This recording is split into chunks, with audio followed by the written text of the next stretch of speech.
Hello and welcome to Voices of the Vic podcast with me, Ben Aiton, Caity Kirkley and Joe Thomas, and we are here to discuss Watford's 2-1 away victory at Hull City, which was actually Watford's first away win at Hull since 2013 when Troy Deeney got that goal and when we was fighting for promotion. Joe was there that day. He's spoken about that fondly in the group, WhatsApp group lately, but we're going to be discussing the victory yesterday. It was Watford picking up another 3 points. It's 6 points in 5 days for Watford. So it's great momentum as well. And I don't think many people was maybe expecting us to collect all 3 points away at Hull. They was on top form. They got into the playoffs position. They were sixth. They just beat Rotherham midweek as well, and a big victory as well. And I think they've won 4 out of the last 6 games.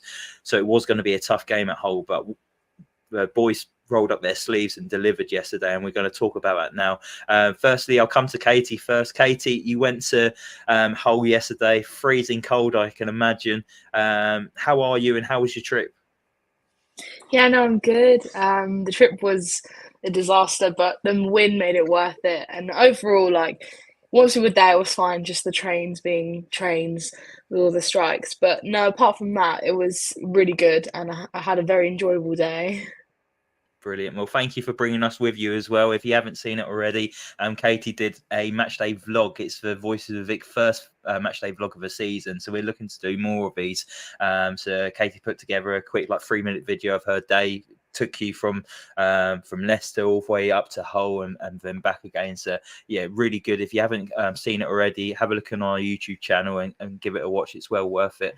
And Joe, how are you doing, mate? You didn't really get to watch much of the game yesterday, but you've seen all the highlights and that and heard us all chatting about it as well. You must be buzzing after yesterday's result as well. Yeah, it's a great win, isn't it? Like you say, first win there for 10 years. I don't think anyone expected us to pick up 3 points yesterday, but obviously what a week. Just what we needed after that Leicester game last week. So yeah, fantastic return and looking to kick on now. Yeah, what I've really liked about these 2 performances as well, Caity, is it's the manner of the victories for Watford as well. There's 2 big moments really in both games. Watford being 2-0 down to come from behind to win 3-2, and then being 1-1 at Hull, saving a penalty and going on to win the game. Just showing how great the character and team spirit is at the moment in the club. Yeah, it's really noticeable, especially in the last 2 games, how the players just don't give up, and even in the second half, you feel it coming. It wasn't like we were hanging on or we were, Hull were going to grab it at the end. I was thinking we could actually get this. We could snatch this. And it's just really good to see all the players. They never, ever give up. They're always pushing for that last one. It's easy to sit back and defend for a draw because, draw at Hull is great. But they keep going and get the win, and the same with Norwich. Yeah, no, definitely. And I saw Norwich, they picked up a last-minute goal today as well to win, to keep Wagner in his job a little bit longer. But we'll jump into the game now at Hull City, and we'll start where we normally do, and it's the team news. So the Hornets are actually unchanged from a 3-2 victory at home to Norwich City. And it was I say, Joe, it was surprising that he went unchanged because I don't think he's done it already this season, but also surprising as well because of the goalkeeper as well. He obviously stuck with Ben Hamer. Daniel Batman did his suspension and he was due to return. But no, Val stuck with Ben Hamer. That's big call from Val. Yeah, it was. Obviously, we all do our team prediction, don't we? Before, and we all obviously went with Batman being obvious because he's captain. But it was showed a lot of balls yesterday, Ishmael, to do that, and I'm glad he did, to be honest, because for Batman to come in and act the way he did last week, if he'd have walked back into the side, it'd have been a little bit unjust, I think, for Ben Hamer, because I thought he did very well against Rotherham. It was a shame, obviously, you expected with Batman being fit to come back in, he did, but Hamer again did well on Tuesday. So yeah, quite right for me to keep his place, and obviously, he made some good saves again yesterday. So it's going to be hard now for me, I think, for Batman to get back in this side. If it's going to take a bit of a calamitous performance from Hamer for Batman to walk back into this team, I think. I don't know what you guys think. Yeah, no, I just think, especially with Ben Hamer as well, given the opportunity to go out there and show what he can do again, by him putting in a really good performance, strong performance in goal and saving a penalty, Daniel Batman's got to work extremely hard to get back into this team now. What do you reckon, Caity?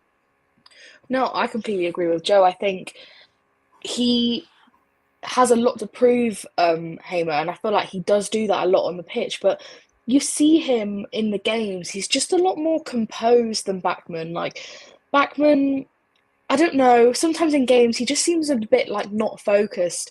He comes out of his goal a lot, he's sort of not always just focused, and I think Hamer doesn't do that, and it's really interesting to see what he does for different things. Like, there were so many moments where I thought Bachmann would have not saved that. Bachmann wouldn't have done that.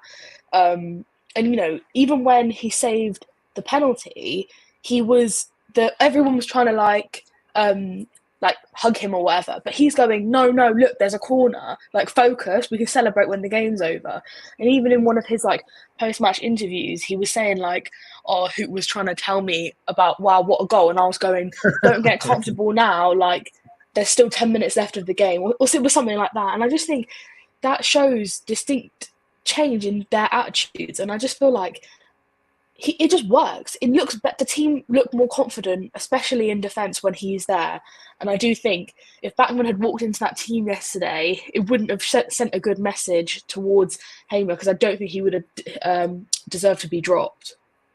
Yeah, no, I feel like he just gives a calming presence as well, and it probably helps out with our back line, doesn't it, Joe? Especially when you've maybe got Daniel Batman behind, who's very hot-headed and rash in his decision-making at times. But Ben Hamer just seems quite calm and collective, doesn't he? And I think you need that figure behind you when you're a central defender.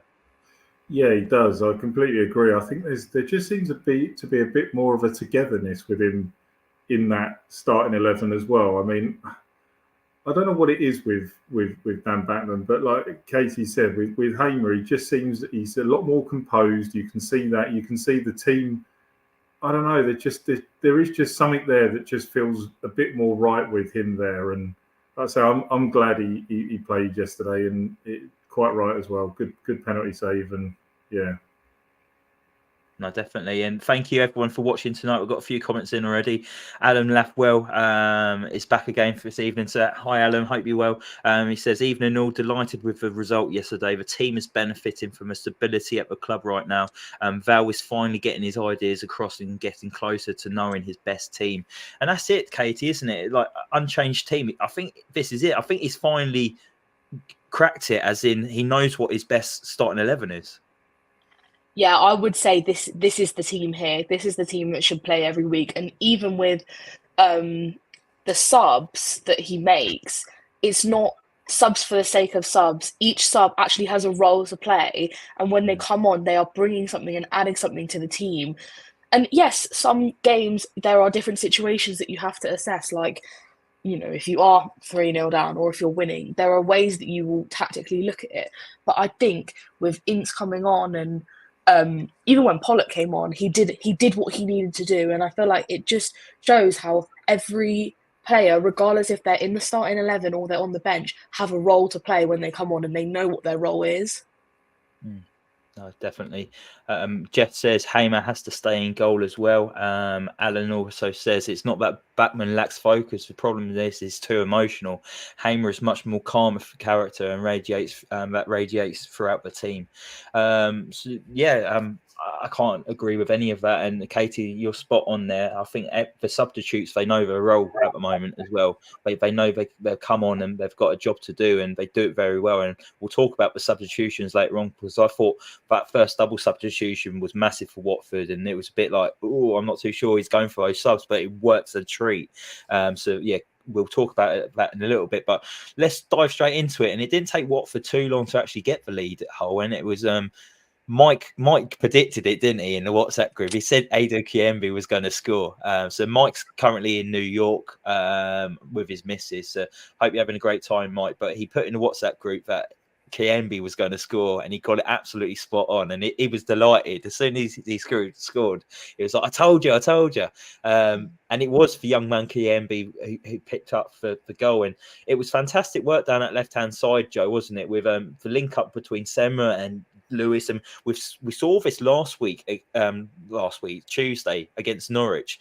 They're linking up really well, Semra and Lewis now, and I think it's only going to get better. And Lewis pulled back the ball to the penalty spot, and there Kiembe was, sorted his feet out a little bit, and then just put it through the goalkeeper, and it was in the back of the net. But are you excited with what you're seeing down that left-hand side? Because if I'm honest, I think that's probably Watford's strongest side at the moment. Yeah, I agree with you. Yeah, they seem to be growing as each game's going on. I think I was a little bit sceptical at first, but as they're playing more and more together, you can see they're certainly getting a great partnership down that left-hand side. And that goal was fantastic. I think it was it Kone that won the ball back in midfield as well. I think to start it all off, he won the ball back with a great challenge.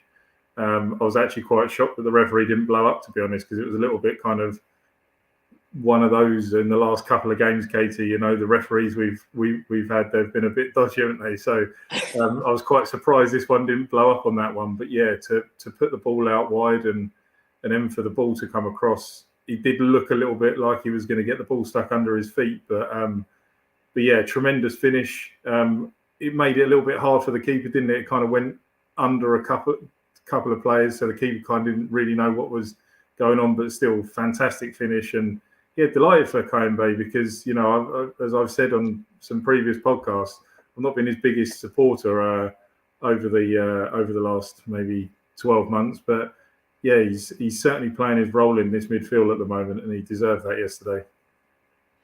Definitely, and I think it's going to get to when January comes, and Watford fans, they're starting to take a real liking to Kiembe now. And Caity, we're not going to want him to leave for the African Cup of Nations, are we?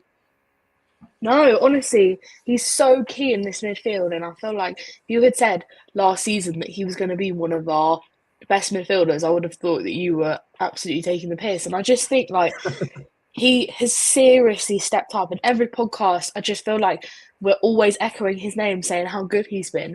And the last few games, we just really see it. His composure in front of goal as well. You would never even think that he would be that composed in front of goal. I mean, his goal was good. Like, it was a good finish. You know, he did a couple turns and then he was able to get a good angle on it, and it's a great finish. So yeah, I was really happy for him because he definitely deserved it. I'm really starting to like him as well. It's his second goal in 4 games for Watford. He scored against Rotherham United in that 5-0 victory. And then he scored yesterday away at Hull. But yeah, I just love what he brings to his team. I think Val's obviously found a spot for him in the team, and it's a bit further forward, isn't it? And we saw when we signed him, that's where he was playing for that Belgium side, wasn't it? It was further forward, more advanced, and you get the best out of him. We've seen it so far this season. He's getting the rewards. And that midfield three, Joe, they just seem to complement each other so well.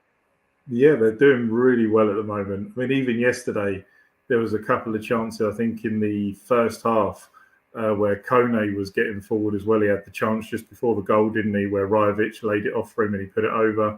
There was one that he tried to curl into the top corner that the keeper just kind of parried away as well. And even on Tuesday night, I mean, Kone obviously got his goal, hit the crossbar. So, you know, they're certainly putting in a shift at the moment, that midfield three. And, you know, it all comes from Livermore in his holding position, allowing those two to get further forward.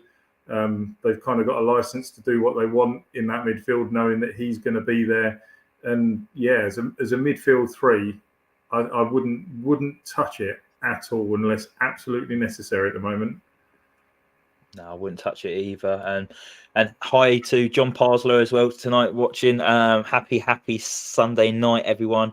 4 points from the next 3 games would be a solid next step. I'm loving the togetherness in this squad. It has 2012-13 vibes for him. And yeah, I think we're all enjoying this togetherness and spirit now. And I feel like we're on the journey and we're all enjoying that ride. So hopefully it continues to get better for Watford. But Watford, after that lead, after 8 minutes, we didn't hang on to it for too long, Caity, did we? It was within 1-2 minutes, and Scott Twine found the back of the net for the whole City. Who was it? It was Delap just ran through for midfield, and I was really impressed with Delap yesterday. He's a young, inexperienced player. He was on loan at Stoke last year. Didn't really do too much for Stoke. Didn't really have a great spell, but he's gone to Hull and he looks really good for them. Really strong, quick, powerful, and he just ran through that Watford midfield. And then it was Wesley Hoedt who came out of nowhere with a great recovery challenge, and I thought that's absolutely fantastic. And then it just fell in the feet for Scott Twine. I don't think it could have felt better for him, and he just put it in that bottom corner. But it was disappointing to concede so early on, because I imagine that away end was bouncing after Watford went 1-0 up. Yeah, it was. And to be fair, we were all still kind of celebrating as that happened. Like, we were still happy and bouncing around when that happened. I think, like you said, it was disappointing that it was so easy for him to get through that midfield. He literally beat every single player. And then, like you said, Hoedt makes a great challenge, and then just unlucky that he happened to be there.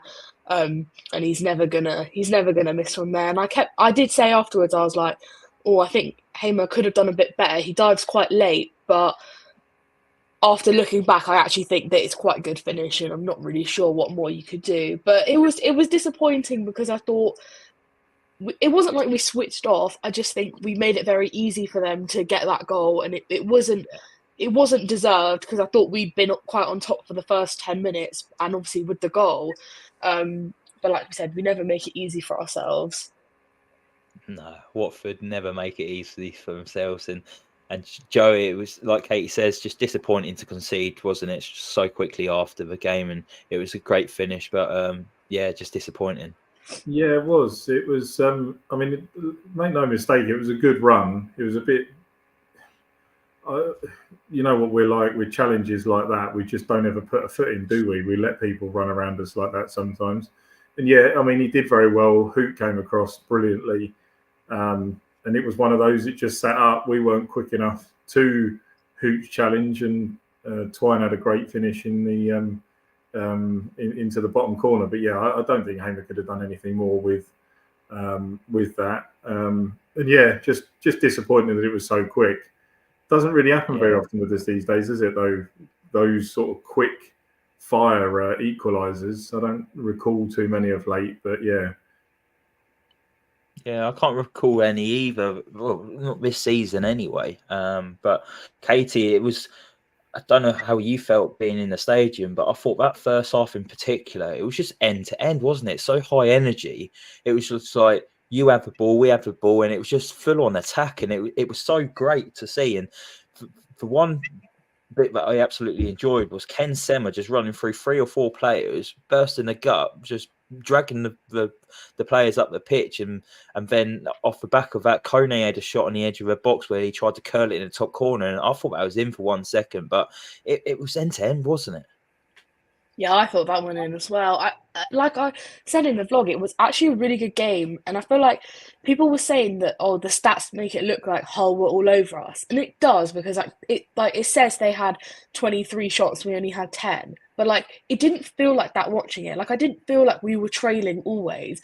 I actually thought that we were on top for most of it. I just feel like, especially, I mean, the first half after they scored, they did have a lot of momentum, but we defended well, we stood strong. In the second half, I definitely think that we were better, but it was end to end. Like, it was a lot of attacking, none of this slowing the game down in midfield. We had a lot of little like shots in the end of the first half, but no, it was, if you went as a neutral, yeah, it was end to end. Like, it was a good game. It was entertaining. And just quickly before I go back to Joe, silly yellow card for Ryan Andrews in that first half, wasn't it? The player was back to goal. It was facing his own goal. Ryan Andrews just came running in to the back of him, and it was needless. He didn't need to do it. To be fair, I don't really remember that, but I do remember. I do remember him actually like going for and everyone was going, he got the ball, like, as to be funny. But I do remember now, and everyone was saying like, yeah, he just didn't need to do it. Like, it wasn't really necessary.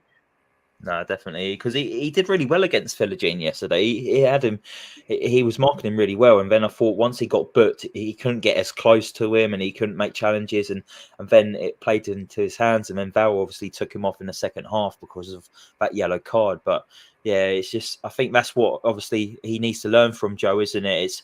It's inexperience from Ryan Andrews, and that's going to come with experience of playing week in, week out, and he will learn about these silly challenges. Yeah, he will. I mean, there's been a few times this season where he's done things like that, and like you say, it will come with experience.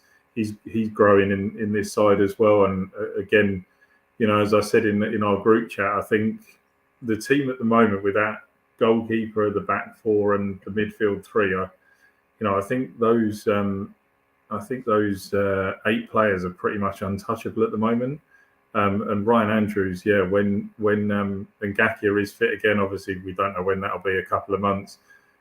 It's going to be very hard for him to come back into this side, because I really like Andrews, and I think he's growing with confidence as each week's going on. And obviously the games are stacking up at the moment, so there's a lot of game for him to get involved in, and I think he's going to play a big part for us between now and the end of the season. No, definitely. I'm liking that he's getting his game times and this opportunity, isn't it? So, Watford went in half time, 1-1 with Hull, which I think we all would have taken before the start of the game. Maybe we could have got a second goal in that first half, but it weren't meant to be, and it was 1-1 at half time. So yes, really strong performance. I was really impressed. I thought maybe Watford edged it in that first half. I think we had the better of the chances, and we kept Hull pretty at bay at times. I think just shots from distance, wasn't it? Philogene had a shot that went over, or Hamer saved as well, but it's all from outside the box. They weren't getting behind our back four, so I thought we dealt with them really well, and that's what's showing in the XG this season as well. Like, Watford don't concede many chances, or when they do, it's from outside the box, so it's really good, and it's making our defence look even better than what it actually is. And then Caity, second half, what was the reactions yesterday when the referee pointed to a penalty spot? It was a challenge from Jake Livermore and Greaves.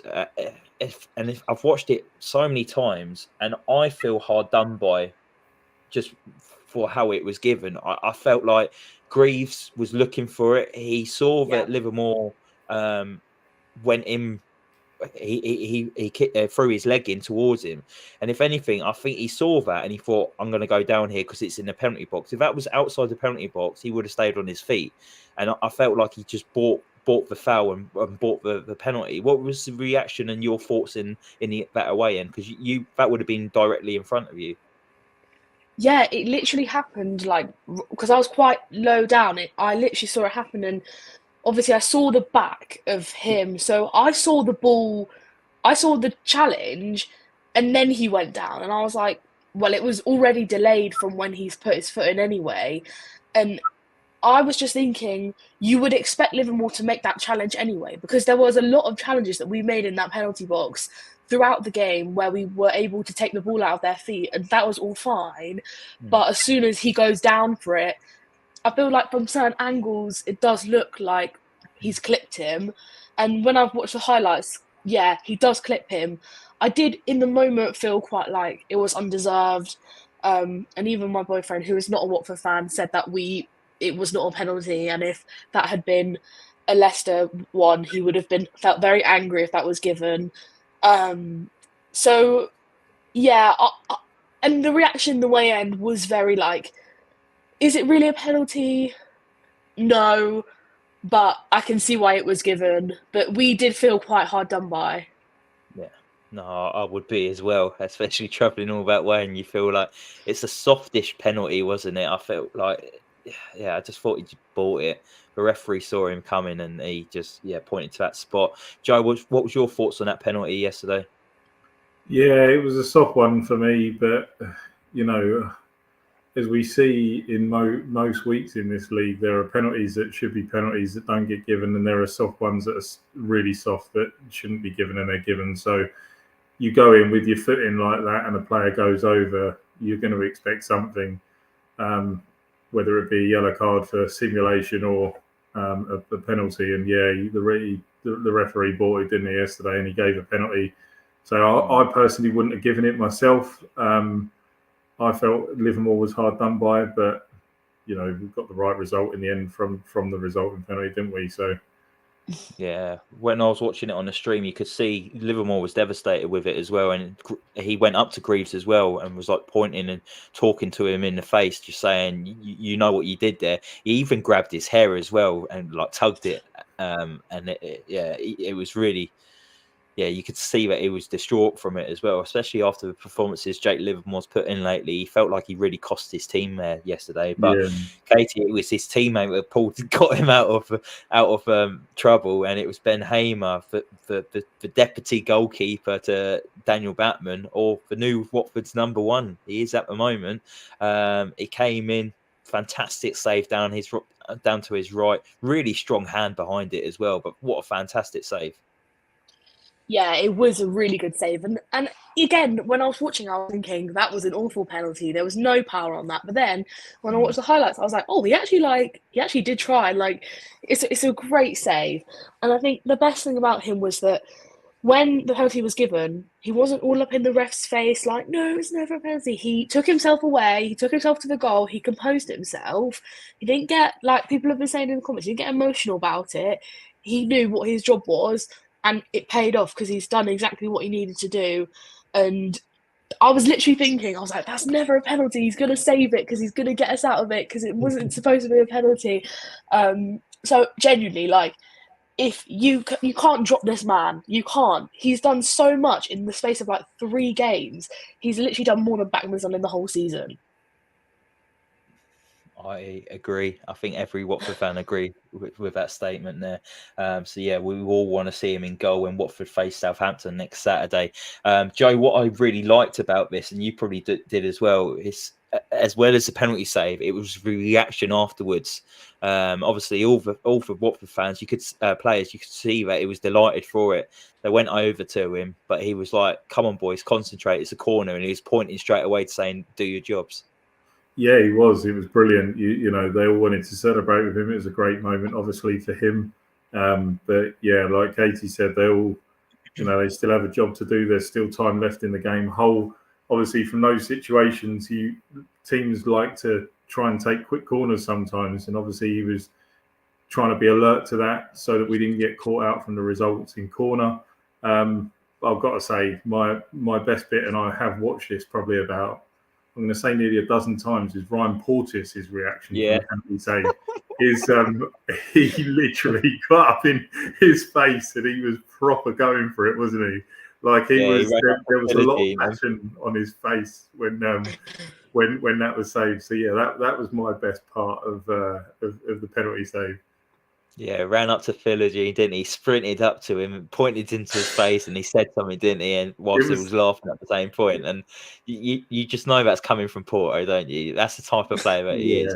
It reminded me of the Van Nistelrooy miss when Keown and all that got in his face. He kind of proper got in his face and give it the it was class, and it was much needed as well. And after that, Caity, it was a double substitution for Watford, and Ince and Bio came off of Rajovic and Espria. What did you make of Rajovic's performance yesterday? Well, I thought he actually did well. I thought he pressed really well on the goalkeeper, which was why I was kind of like, this is quite a Bayer game, because I was like, their goalkeeper was a mistake waiting to happen.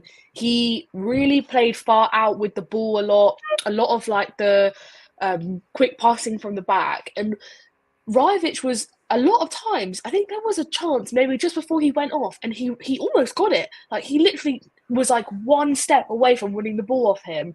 So I thought he did well in that manner. He did well like hanging around the goal a lot. And I don't think when he has a game where he doesn't score and those games where he literally does nothing. I know he didn't score, but I actually don't think he had a rubbish game. I think he did well, and there were chances where I thought, if he had just been a little bit quicker, he could have got that goal. So I think overall he played well. I agree. I think that was another strong performance from Rajovic yesterday. Actually, I said about it on the podcast that we did during the week. I said he looks like he's slowly getting involved in the team's build-up play and bits and pieces, and that was the same for yesterday. I thought he was linking up with play. He was holding the ball up a little bit. He was laying it off for teammates, and I thought, I like this Rajovic. He's actually adding to his game.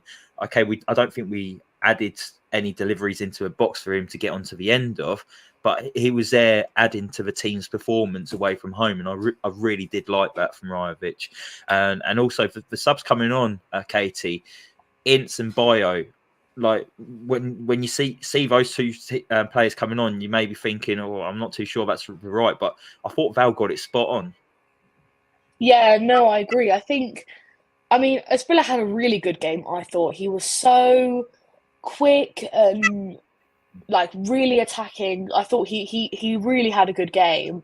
But I think I was like happy to see Ince come on because I was like, I feel like he might bring a bit more stability and a bit more calm and composure, because obviously we were getting into like the last bit of the game. So I was happy with those subs, and I think the same with Bayo. I was like, it's obvious that the keeper could mess up with the playing out, and you know what Bayo is like. You've seen it when he had that Coventry thing at Coventry when he was able to, it's just like fresh legs, and it helped because I thought Bayo could come on and be able to really, chase the goalkeeper around. So I was happy with those subs. I thought they were at the right time and the right people as well.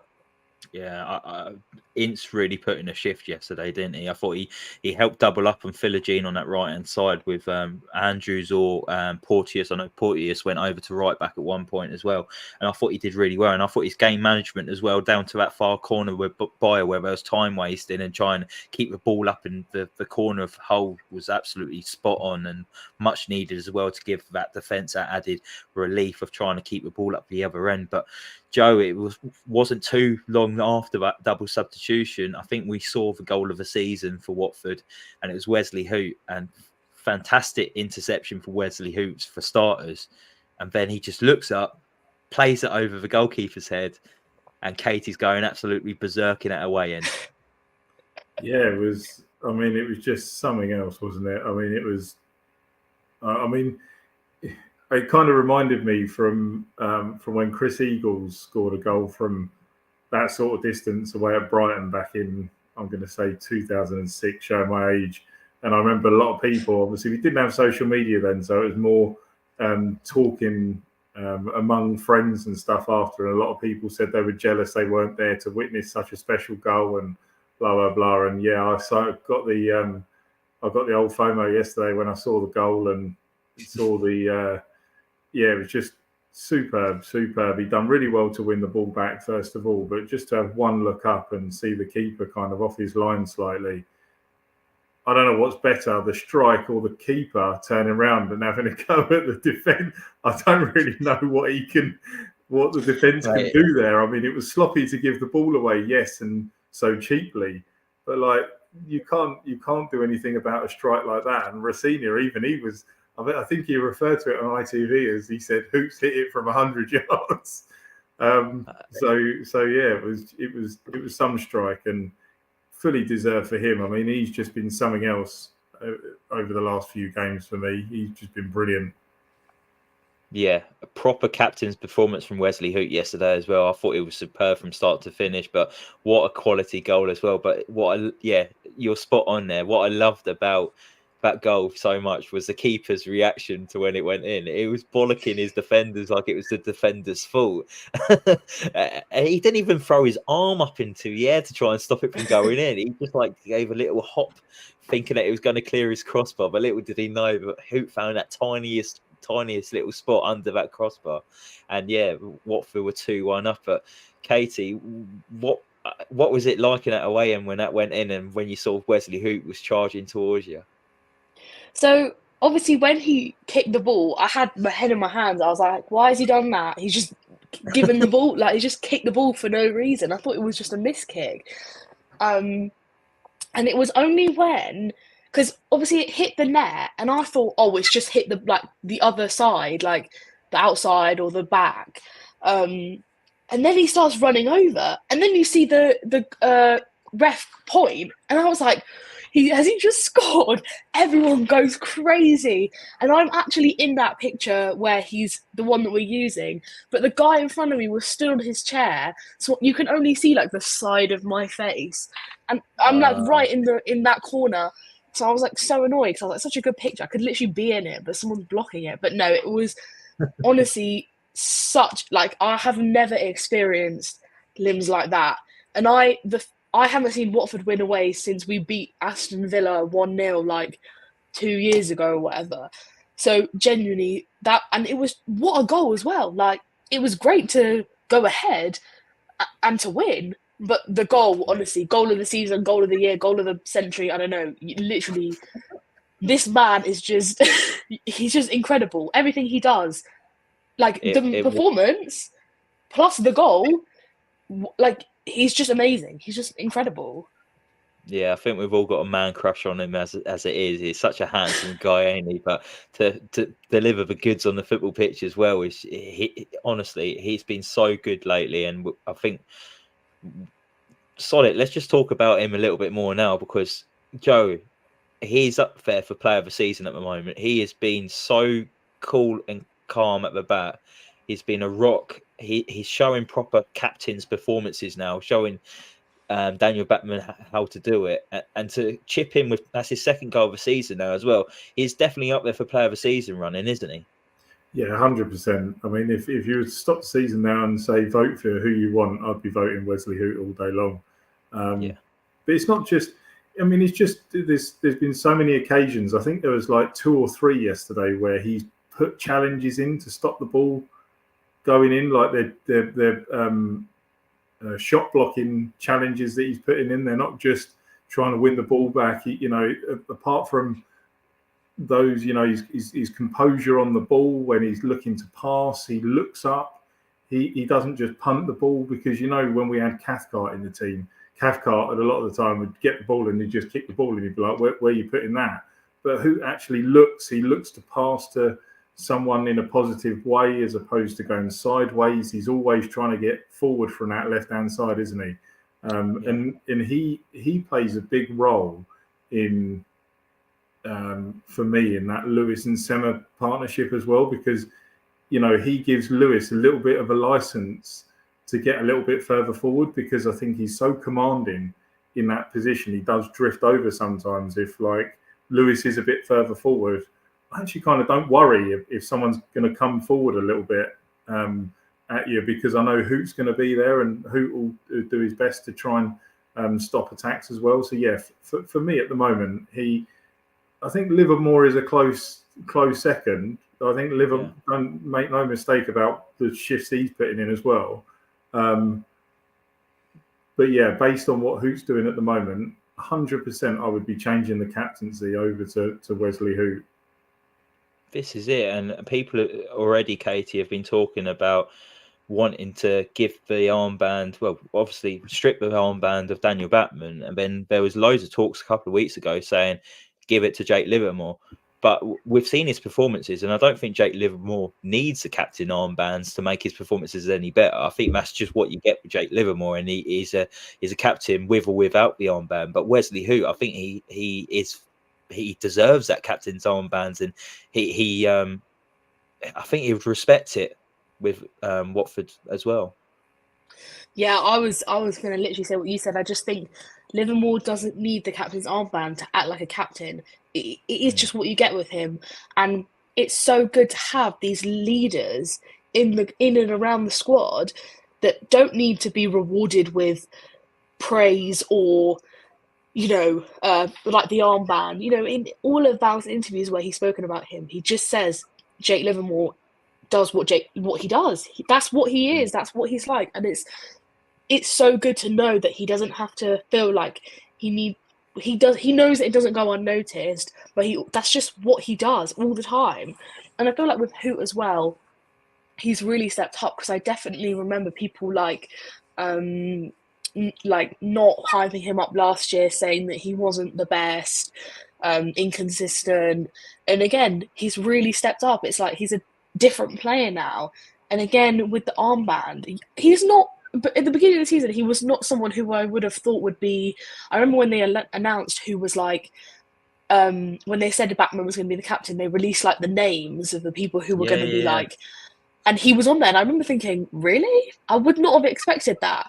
But he's really, really stepped up to that. And you see it in the games as well. You see the thing that Backman couldn't do was that when you have a infield player as a captain, they're always at the ref. They're supporting their teammates where they can, and Backman just couldn't really do that because he's a goalie. But Hoedt does that really well, I think, and he's always looking out for other people in the team. He's not selfish, like you said. He supports every single player, even Rajovic. Like, he's literally helps him in situations, and I feel like it's such a good trait for him to have. Yeah, I feel like he's a Rolls Royce defender at the back, isn't he? He's very stylish in his play, and I just think he adds to our defence massively. And when we signed him last season, and it was between January and the end of the season, both him and Porteous came through at the same time, and loads of people were saying that Porteous was a better defender, but I always said from day one that Hoedt was the stronger defender. And the one that stuck out for me was Burnley away, when he was hustling with Ashley Barnes. He really stood out in that game, and I thought, we've got a hell of a player here.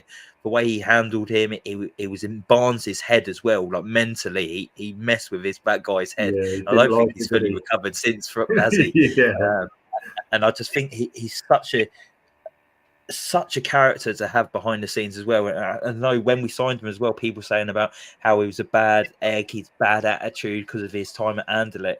We've not seen anything like that at all. And if anything, I think Watford fans maybe been like a bit wary of him when he came into the team. But my God, I'm so thankful we've got Wesley Hoedt in our defence, because he has improved it massively. And I think we're seeing glimpses of why Southampton paid £15 million for him when he was in the Premier League. And I know we've got Southampton next weekend, and we'll do a preview with Southampton, and it'd be interesting to get their thoughts on Wesley Hoedt, because that would be completely different to how Watford fans feel about him. Just quickly before we go into talking about the final result for Watford, who's got the better goal? Wesley Hoedt away at Hull City or Ismail Assar away at West Brom? Joe? I'm going to say Wesley Hoedt. Controversial. No, Caity? I'm going to say Hoedt as well. Just because we love him. Just because we love him more. I mean, that's the thing. There's nothing against Sar's strike. It was amazing, but just at the moment, just for what Hoecht's doing for this team, how we're all feeling about him is Wesley Hoedt. But just quickly before we move over, we're obviously talking about performances from Hoedt, Kayembe, people like that. It's really noticeable that they are better than they were last year, and it's because of stability. It's because there's a manager that's been there long enough to implement what he wants to bring to the team, and the players are vibing off that. And you can see that with a manager that's been in for a long period of time, and us not changing managers, that it's bringing out the best of these players.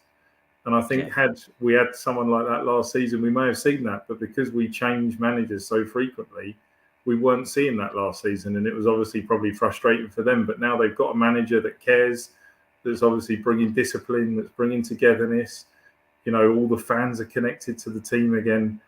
It's all just like it was mentioned by John Pazzo, the 2012-13 vibes, 100%. The celebrations at the end, it showed in the chat yesterday, didn't I? Livermore all over Hamer, Kayembe all over, Rivich all over the back of Kayembe for the goal. Just happy faces. Just reminds me of seeing like Pudil on the back of Forestieri or Vidra and things like that. Just it's a real happy vibe at the moment, and it's really like exciting watching Watford at the moment, isn't it? Let's be honest. 100%, and like you say, it's down to stability at the club. Alan Lethwell said it earlier. He said the team is benefiting from stability at the club right now, and I'm just going to bring up the next slide. Watford have collected 18 points in the last 9 matches. And I think this was straight after we gave Val a new contract. So the players know, okay, we're putting all our eggs in one basket with Val. We're trusting him. We like what he's done. And now we're seeing the rewards for it. I'm not saying we're going to get promoted this season. But what I'm seeing is a change of culture. I'm seeing a team that's benefiting from having stability. And we're seeing the rewards for it now. Like we went 295 days without getting an away win. We picked up 2 away wins now in about 5 weeks.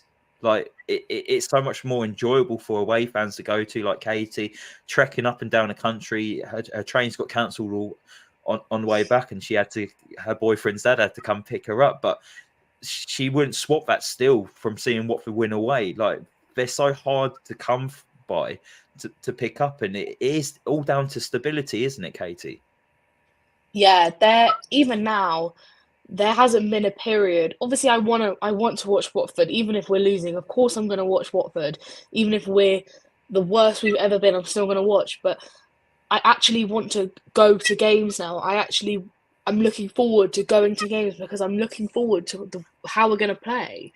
I enjoy the football that we play. It's attacking. It's exciting, it's new, it's different. It's not this Watford that we've known for the last couple of seasons where, we scrape those lucky 1-0 or, 2-1 wins. Like, we're actually playing well. And I was even saying to my dad earlier, I was like, I'm tempted to even come home for the Southampton and the Ipswich game because I actually want to watch, and I'm excited by what I see. And like we've said, the players are so likeable. Everyone at the club right now is so likeable. There's genuinely no one who I think, yeah, you're ruining this for everyone. You're a bad egg. Like every single person in that team genuinely tries and cares about the club, and it's obvious. The results and the points we've picked up have reflected that. Yeah, and I really like the comment that you've just said as well about how the players are likeable.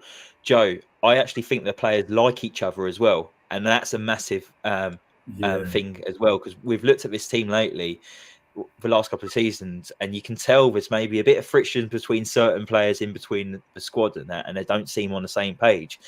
But these players seem to be rolling up their sleeves together. They know what they have to do, and it's so refreshing to see. Yeah, 100%. You can tell that, like you say, everyone's playing for one another. Everyone loves one another. There's no bad blood within the team. You don't hear of anything, like when we were hearing things on Twitter about things that went on in training, or people that were just like falling out with so-and-so. This happened, an argument happened here, and it's just none of that. It's just, you just hear of hard work. The rewards are being, we're getting the reward from the performances now, and hopefully from this now, like you said, Caity, Southampton, Ipswich coming up now, 2 big home games against teams that are above us. And it was kind of touched on with the interview yesterday about with Val. They asked him about when we were going to get that Premier League reward again and be in the mix for promotion. And Val kind of played it down yesterday a little bit. He kind of didn't jump in and say, we won it. He just said, take each game by game. But if we can get 4 points out of these next 2 games, we've got the 4th best home record in the Championship. So it's going to be hard for these 2 teams coming. I mean, people will look at it and go, Southampton are above us, Ipswich are above us.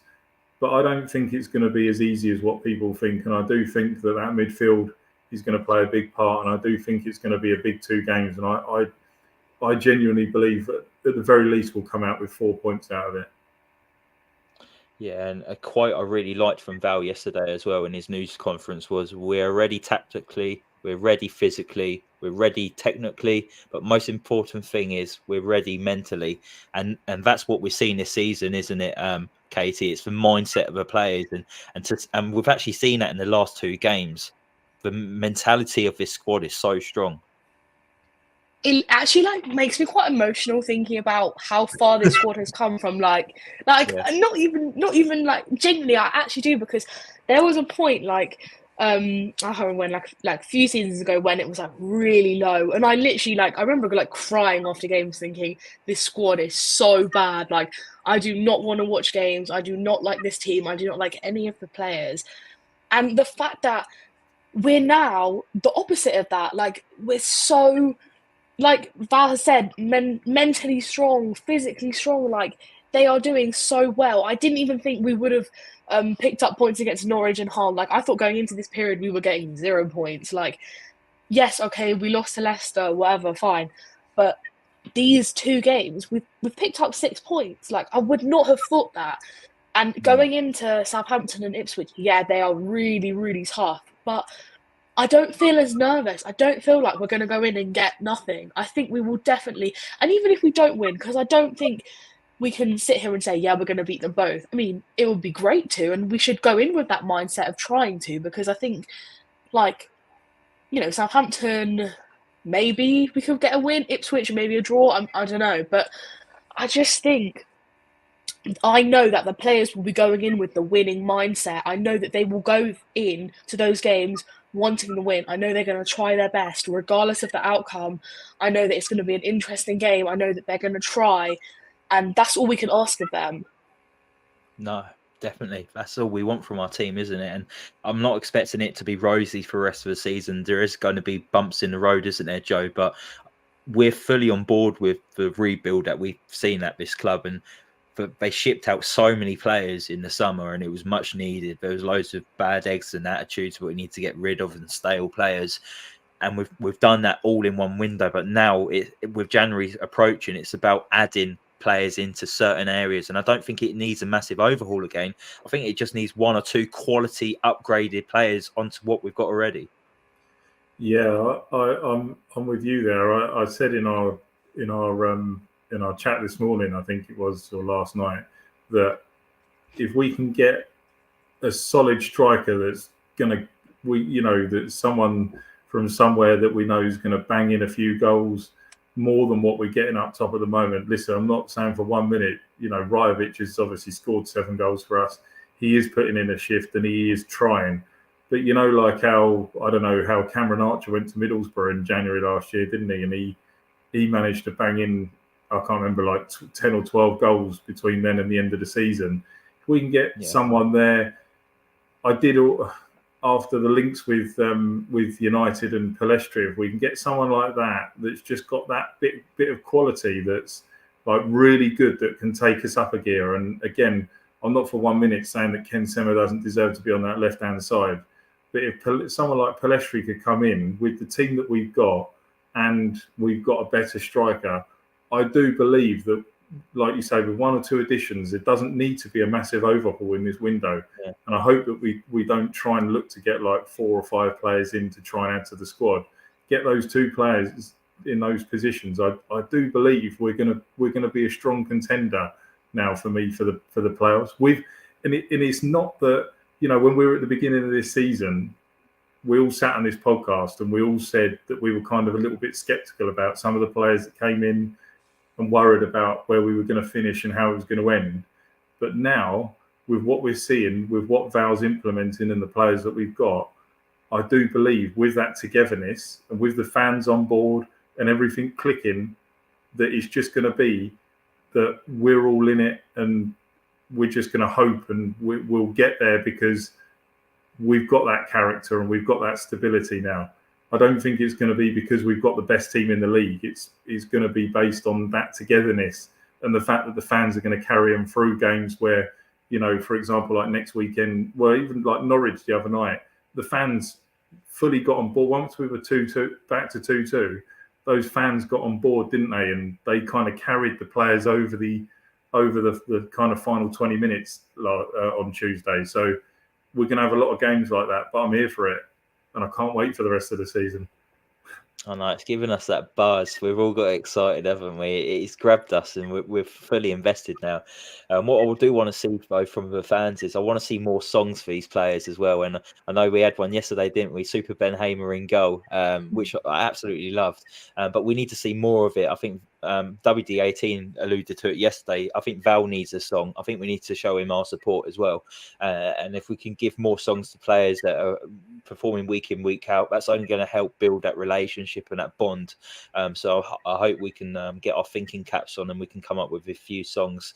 But we've just talked about the January transfer window. Something else that's going to happen in January is the FA Cup third round, and it was drawn today at 1:00, and Watford were drawn against Chesterfield or Leyton Orient. Chesterfield played Leyton Orient at 2:00, and Chesterfield came out on 1-0 winners over League One side Leyton Orient.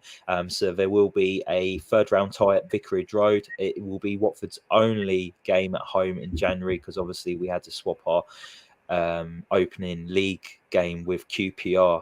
So we're away to QPR now. So if you want to get down to Vicarage Road to see some action in January, it will only be in the FA Cup. But Chesterfield, they're going strong in the National League. They're 8 points clear at the top of the table with 2 games in hand. So they are dominating that league as well. So I know we're saying we're playing non-league Chesterfield, but don't underestimate them, especially when they're going to bring down all their fans. They'll probably sell out that away end.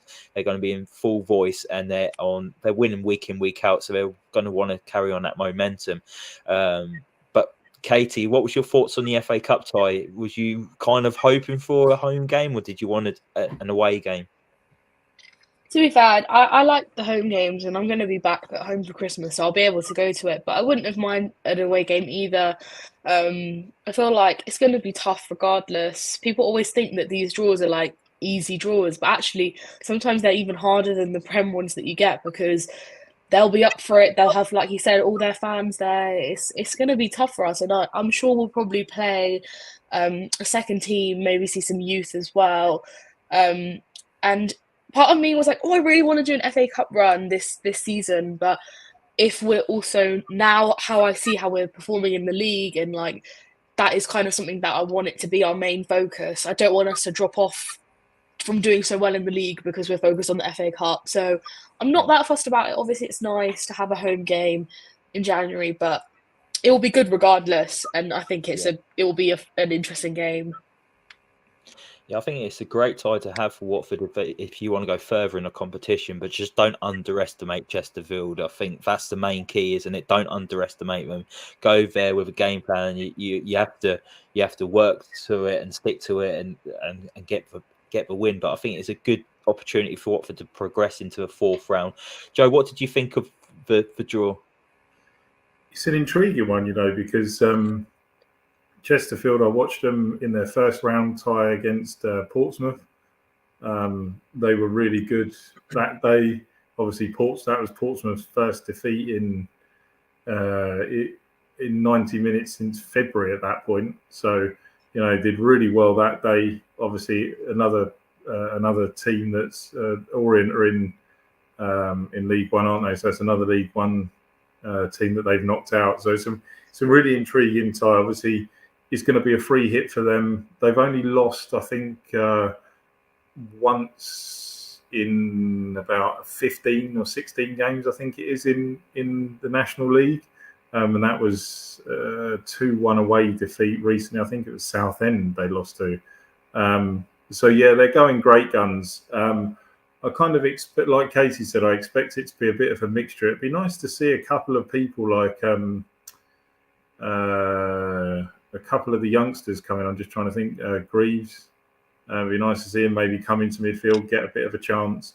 Can't really think of too many others at the moment, but yeah, I mean, it'll be the usual. There'll be a bit of a mixture of first teamers and people that are on the fringes of the first team that will come in, and hopefully whoever does come in puts in a shift, and it's enough to see us through. But I do think we'll progress, but by no means, I don't think it's going to be easy at all. Especially like you say, if they sell out that away and they're going to be in full voice, it'll be hard. Yeah, because there won't be any atmosphere in the Watford then, will it? We know what it's like. FA Cup round, third round, Vicarage Road's pretty much empty. I think, yeah, all the noise is going to be coming from a Chesterfield end. And if anyone here is watching and knows the Chesterfield podcast, please send us their link so we can get in touch with them for a preview of the opposition view. Because, yeah, we haven't really touched base in the National League before, so maybe we could ask Luton. I know they was down there a couple of years ago, weren't they? So, yeah. Just one thing to mention. I've heard that a lot of fans, obviously, with that being the only home game in January, there might be GT Day because obviously we usually have that in January, don't we? So what I'm hoping for is that the club maybe put out really cheap ticket prices. Maybe do a deal for adult and kids and stuff to try and get as many people in there as possible, because obviously it's an important day for the club and the history of the club.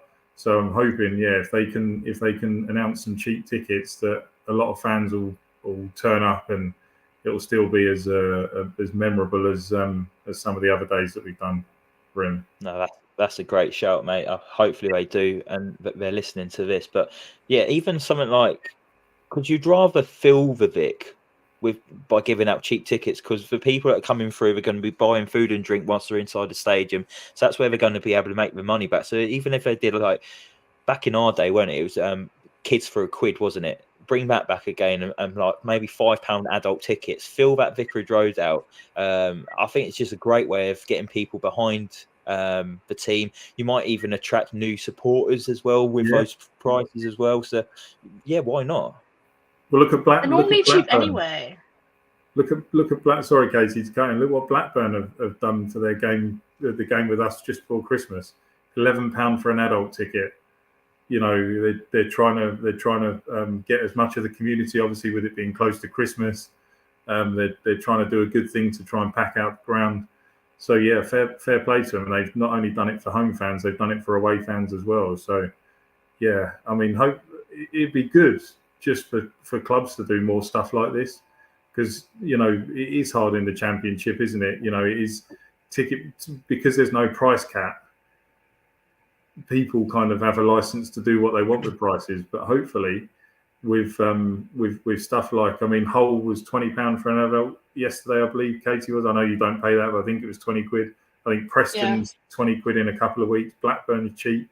You know, let's just start trying to pack these grounds out rather than seeing half-empty grounds and very little atmospheres on cold Saturday afternoons. Yeah, no, I echo everything you say there, and I think it's the right way to do it, isn't it? It's the third round FA Cup. We all love the FA Cup. It's so traditional, and I want to see more bums on seats for these games, because you do get to see half-empty stadiums now. So if Watford can do their bit, do lower prices, especially cost of living as well. There might be families out there who would love to take their children to go watch Watford, but can't actually afford to do it. So I hope they can do something, because it'll be great to see and hopefully get new supporters on board as well, because at the end of the day, we're the fans who are going to be there for the rest of our lives. Owners come and go, but supporters are going to be there from birth to death, aren't they? So, and if we can recruit new supporters as well, I think it's going to be great to continue that legacy. But that was our thoughts on the FA Cup third round tie with Chesterfield Town and Chesterfield anyway. But we will probably be back midweek for a preview for the Southampton game. I do need to double check with Mike. But like I said earlier, he is stateside at the moment in New York. So I don't actually know if he's organised anything for Southampton. If he hasn't, I will sort something out and we'll be back during the week for a preview. But thank you everyone for watching tonight. Really do appreciate it. We have good numbers watching.